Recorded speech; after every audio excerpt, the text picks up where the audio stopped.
तो 6th main topic था हमारा स्पेसिफिक हीट कैपेसिटी। तो इसके आगे 5 सब टॉपिक्स है, तो वन बाय वन इस वीडियो में हम उनके बारे में बात करते हैं। तो फर्स्ट आता है सब टॉपिक मोनो एटॉमिक गैसेस।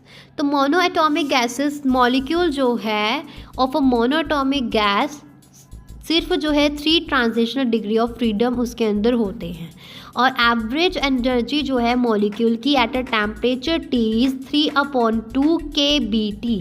तो टोटल इंटरनल एनर्जी जो है of a mole of a such gas is U is equal to 3/2 kBT and A is equal to 3/2 RT। तो मोलर स्पेसिफिक हीट जो है कॉन्स्टेंट वॉल्यूम पे CV equals to DU/dt is equal to 3/2 R।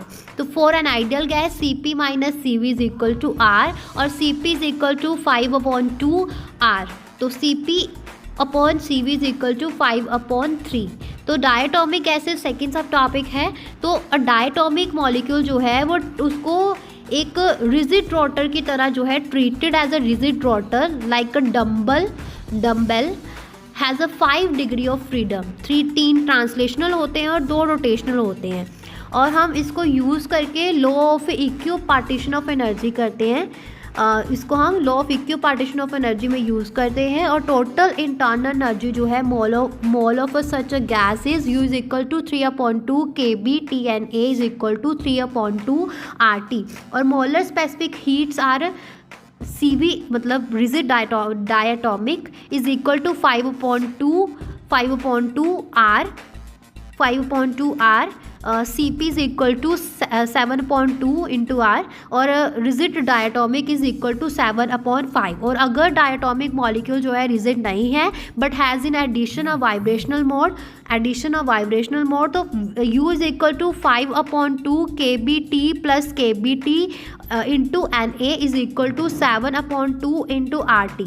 तो polyatomic gases third subtopic की general polyatomic molecule के अंदर 3 translational 3 rotational degree of freedom होते हैं और एक certain number of vibrational modes होते हैं। और इस according to the law of equipartition of energy जो है ये इजीली जो है एक मोल ऑफ गैस में देखे जाते हैं, जैसे U is equal to 3/2 into KBT plus 3/2 into KBT plus F KBT into NA।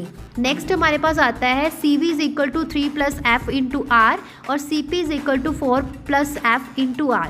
तो हमारे पास आ जाता है is equal to 4 plus F upon 3 plus F। तो specific heat capacity of solids हमारे पास नेक्स्ट फोर्थ सब टॉपिक है। तो हम सॉलिड जो है हम एक consider a solid of an atoms. तो हर एक वाइब्रेटिंग जो है each vibrating about its mean position और ऑस्किलेशन जो है in a 1 dimension has average energy of 2 into half KBT is equal to KBT। तो 3 डायमेंशन में क्या होता है एवरेज एनर्जी जो है वो क्या हो जाती है 3 KBT। तो for a mole of solid N is equal to NA, तो टोटल एनर्जी जो है वो हमारे पास 3 KBT into NA is equal to 3 RT।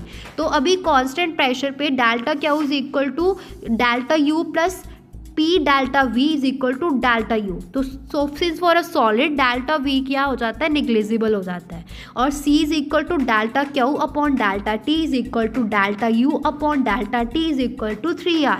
तो नेक्स्ट हमारे पास आता है last specific heat capacity of water fifth sub topic. तो हम ट्रीट करते हैं we treat a water like a solid. तो हर एक एटम के अंदर एवरेज एनर्जी जो है वो 3 KBT होती है, और वाटर मॉलिक्यूल के अंदर 3 एटम्स होते हैं, 2 हाइड्रोजन और 1 oxygen. So U is equal to 3 into 3 KBT into NA is equal to nRT, और C is equal to delta Q upon delta T is equal to delta U upon delta T is equal to nR। Clear हो गया? हाँ जी। तो यहाँ पे जो है हमारा 6th मेन टॉपिक के आगे जो 5 सब टॉपिक्स थे वो फिनिश होते हैं।